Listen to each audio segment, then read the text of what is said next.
पुरुष प्रधान समाज है, महिलाओं की स्थिति ठीक नहीं है। लड़की की उम्र नाबालिग बताई जाती है, लड़की खोजने से भी नहीं मिलती। बहला फुसला के वो लड़का लेके चला गया था। जबरन शारीरिक संबंध बनाने का आरोप लड़के पे लगे कि लड़के को बरी किया जाता है, दोष मुक्त किया जाता है, इसमें इसकी गलती नहीं है। हमारे देश में पहले कहते थे पुरुष प्रधान समाज है, आज भी कहते हैं कि हमारा देश पुरुष प्रधान समाज है। और पहले के समय में महिलाओं पर बहुत सारे जुल्म हुआ करते थे, अत्याचार हुआ करते थे। तब जाके संविधान के रचनाकारों ने ये सोचा कि हमारे देश में महिलाओं की स्थिति ठीक नहीं है और इनको समाज के मुख्य धारा में अगर जोड़ना है, अगर समाज के साथ, देश के साथ कदम से कदम मिलाकर अगर चलना है तो इनकी सहभागिता ज़रूरी है। और इसलिए कई सारे प्रावधान, कई सारे कानून महिलाओं के लिए बनाए गए, जिसमें उनको संरक्षण प्राप्त है कि आप पर कोई भी अत्याचार करे तो इन कानून का सहारा लेके आप कोर्ट तक जा सकती हैं, पुलिस थानों तक जा सकती हैं और वहाँ पर आप अपने हक की लड़ाई लड़ सकती हैं। कानून आपके साथ रहेगा।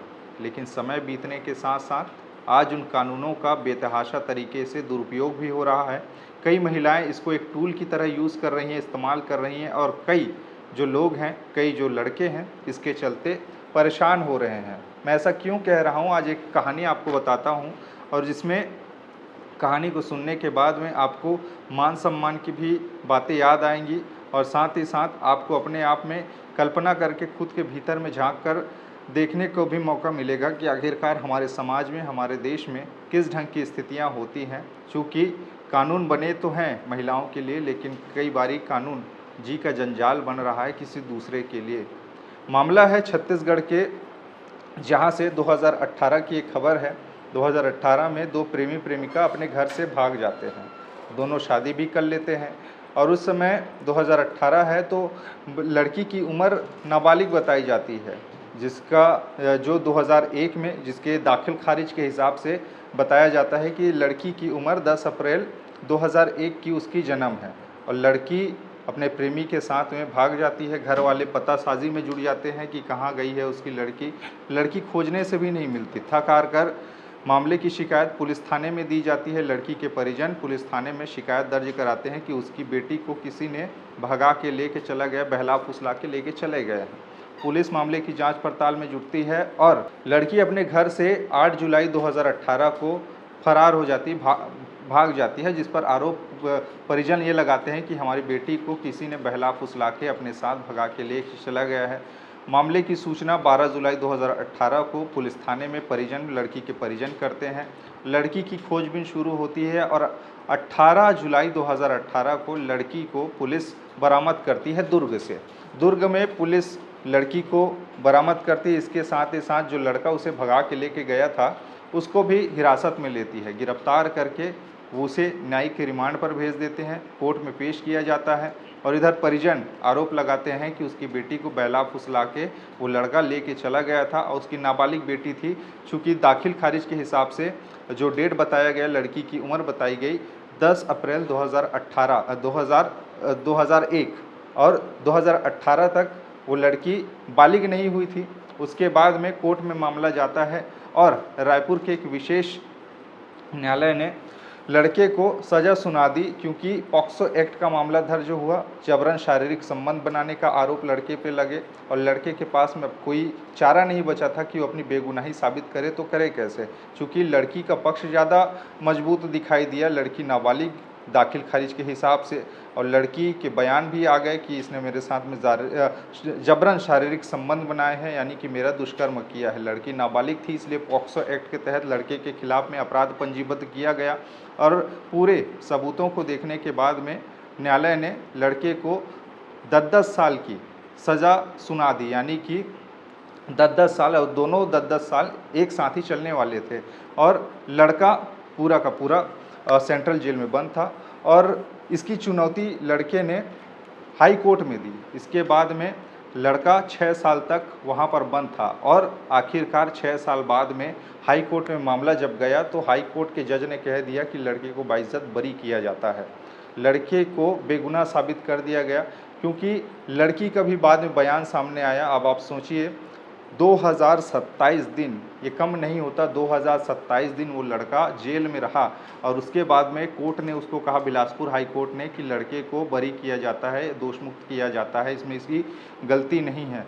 अब ये बैकग्राउंड कैसे तैयार हुआ, अचानक से जज के मन कैसे बदल गए, ये भी आपको समझना और सुनना चाहिए। क्योंकि जब लड़के ने इस फैसले को चुनौती दी हाई कोर्ट में, तो हाई कोर्ट ने एक बार फिर से इस मामले की जांच पड़ताल शुरू की और सबूत मंगाए गए।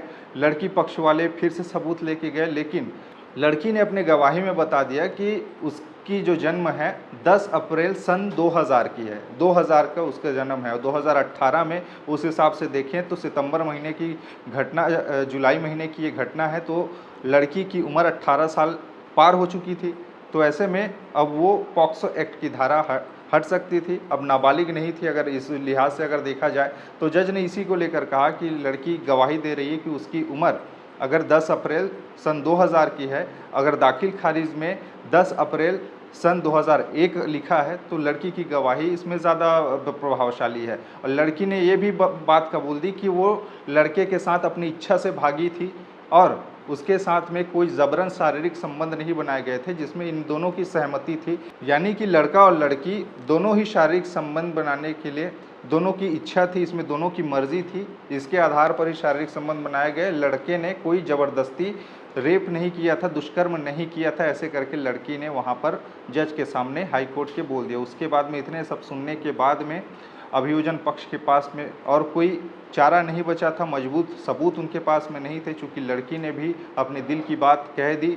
अब उस समय परिवार के दबाव में आके लड़की ने उटपुटान तरीके से जो बयान है वो दिया था, लेकिन हाई कोर्ट में उसने अपने बयान बदल दिए। उसी को आधार बना के वहाँ पर जज ने कह दिया कि लड़के को बाइज्जत बरी किया जाता है और इसमें कोई मजबूत पक्ष अब दिखाई नहीं दे रहा है। ये ज़रूरी नहीं है कि जो दाखिल खारिज है स्कूल का उसे ही आधार बनाया जाए, बल्कि जो दाखिल खारिज तैयार करने वाले हैं उनका भी बयान लेना ज़रूरी है। और उस समय बयान देने के लिए दाखिल खारिज जिसने तैयार किया था वो उपस्थित भी नहीं थे। इसके बाद जज ने यह फैसला सुनाया और लड़के को बाइज्जत बरी कर दिया, दोष मुक्त कर दिया। यानी कि उस लड़के ने 6 साल जेल की हवा खाई, सलाखों के पीछे में रहा और वो लड़की और लड़का दोनों आपस में प्रेम करते थे, प्रेम संबंध का ये मामला था और दोनों परिवार नाराज़ थे, परिवार इनके प्यार के खिलाफ था, इसलिए वो लोग भाग गए थे। और बाद में जब भागे तो लड़की के घर वालों ने पुलिस में जाके मामले की शिकायत की कि उसकी बेटी को बहला फुसला के एक युवक लेके चला गया। पुलिस ने मामले की तहकीकात शुरू की और दुर्ग से दोनों को पकड़ा, लड़की को परिवार के सौंप दिया। उसके बाद में लड़के को गिरफ्तार कर लिया और बाद में लड़की को जबरन एक तरह से परिवार वालों ने उसके खिलाफ बयान देने के लिए राज़ी किया और लड़की ने परिवार के दबाव में आके बयान दिए, जिसके आधार पे लड़के को सज़ा हुई 10 साल की, 10 साल की जो एक साथ चलने वाली थी। लेकिन 2027 दिन जेल में रहने के बाद में उस लड़के को हाई कोर्ट ने मुक्त कर दिया, बरी कर दिया। लेकिन जो उसकी मान सम्मान है, उसकी प्रतिष्ठा है, लड़के की जो आस पड़ोस के लोग हैं, अब तो उनको उस लड़के को लोग अपराधी ही कहेंगे, क्योंकि ये जेल काट के आया। और हमारे देश में, हमारे समाज में एक माहौल सा बन गया है, अगर कोई व्यक्ति एक दिन के लिए जेल भी चला जाए तो उसको लोग अलग ही दृष्टि से देखते हैं, चूँकि वो जेल खा के आया है। और ऐसे में वो लड़का जिसने 6-6 साल तक जेल की हवा खाई, उसने उस लड़की से प्रेम किया था, लेकिन परिवार के दबाव के चलते लड़की ने ऐसा बयान दिया जिसके चलते 6 साल तक की जेल हुई। बाद में लड़की ने खुद ही बयान में कहा कि जो शारीरिक संबंध बने थे दोनों की मर्जी से बने थे, दोनों भागे थे, दोनों की इच्छा से भागे थे। अब उसकी मान सम्मान, उसकी प्रतिष्ठा, उसकी जो इज्जत, अब उस लड़के की खोया जो है वो शायद ही वापस आएगा। लेकिन ऐसे मामलों पर अब समझना और सुनना ज़रूरी हो गया है कि क्या लड़कों के लिए भी सोचा जाना चाहिए, क्या जो महिलाओं के लिए कानून बन रहे हैं उसका दुरुपयोग भी हो रहा है, इस पर भी क्या आप ध्यान देना चाहिए। और जिनकी जो प्रतिष्ठा, मान सम्मान, जो इज्जत गई है जेल में रहते रहते, क्या वो इज्जत वाकई मिल पाएगी वापस, ये सोचने और समझने वाली बात है। खैर, इस ऐसे मामलों पर विचार अपने नीचे बताइएगा। बाकी खबरें और भी है जिसके लिए बने रहिए छत्तीसगढ़ के साथ में। नमस्कार।